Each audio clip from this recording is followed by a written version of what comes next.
प्रक्रिया में पूर्ण पारदर्शिता सुनिश्चित करने के उद्देश्य से निम्नलिखित व्यवस्थाएं लागू की गई है। पॉइंट नंबर 1, फसल मंडी में लाने की व्यवस्था।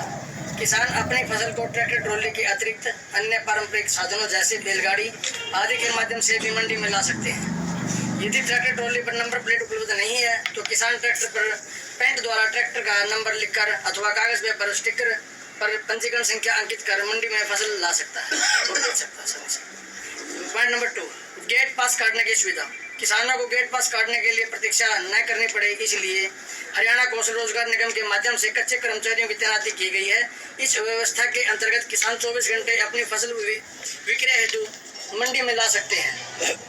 पॉइंट नंबर 3, मेरी फसल मेरा ब्यौरा MFMD पोर्टल पर पंजीकरण।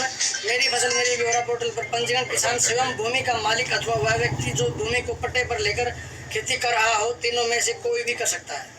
किसान भूमि मालिक पट्टेदार किसान अपने नामित व्यक्तियों को भी पोर्टल पर पंजीकृत कर सकता है। पॉइंट नंबर 4, बायोमेट्रिक सत्यापन व्यवस्था। किसान स्वयं अथवा उसके द्वारा नामित अधिकतम 3 व्यक्ति ही रबी फसल विक्रय हेतु मंडी में ला सकेंगे। किसान अथवा नामित व्यक्तियों का सत्यापन फिंगर स्कैनिंग बायोमेट्रिक उपकरण के माध्यम से किया जाएगा। यदि फिंगर स्कैनिंग से सत्यापन संभव नहीं हो पाता तो आंख स्कैनिंग इरिस बायोमेट्रिक सिस्टम उपकरण द्वारा भी सत्यापन किया जा सकेगा। यह बायोमेट्रिक प्रक्रिया मंडी गेट पर नहीं बल्कि डेयरी की खरीद के समय की जाएगी। पॉइंट नंबर 5, OTP के माध्यम से सत्यापन। बायोमेट्रिक सत्यापन में तकनीकी कारणों से व्यवधान उत्पन्न होने की स्थिति में किसान अथवा उसके नामित व्यक्तियों का सत्यापन OTP माध्यम से किया जाएगा। OTP सत्यापन की अनुमति देने का निर्णय जिला खाद्य एवं आपूर्ति नियंत्रण के अंतर्गत गठित समिति द्वारा लिया जाएगा। पॉइंट नंबर 6, आउटगेट पास एवं उठान प्रक्रिया। खरीद एजेंसी का इंस्पेक्टर आउटगेट पास जारी करेगा। जारी आउटगेट पास उठान करने वाला ट्रांसपोर्टर के लॉगिन में दिखाई देगा। ट्रांसपोर्टर द्वारा स्वीकार किए जाने के उपरांत मंडी सचिव द्वारा आउटगेट पास को स्वीकृति प्रदान की जाएगी। इसे उठान प्रक्रिया में पूर्ण पारदर्शिता सुनिश्चित की जा सकेगी। पूरी खरीद प्रक्रिया ऑनलाइन माध्यम से संचालित की जाएगी, जिससे समय की बचत होगी और खरीद व्यवस्था में पारदर्शिता बनी रहेगी। देखो, अभी मैं गेट पे जब आया तो 2 ट्रॉली गेट पे आ रही थी किसानों से। भाई था ना, कितनी देर हो गया है ना, जो जी 1 सेकंड हुई सारी गेट पास कट गया। अब बताओ क्या देरी हुई?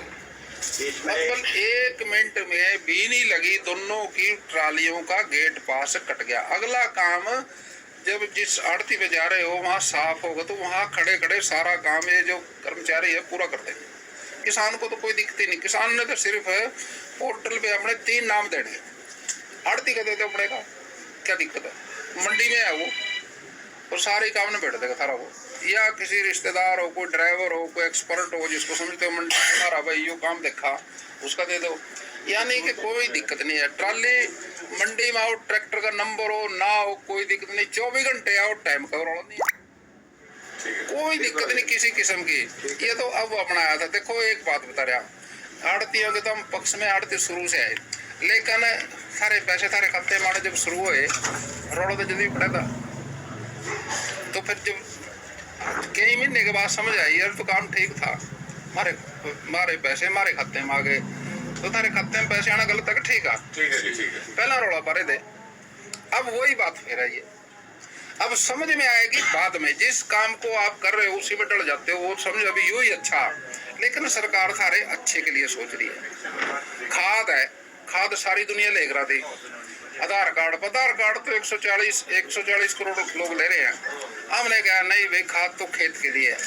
मेरी फसल मेरा ब्यौरा बता रहा खेत है, जिस पे खेत उसी का खाद।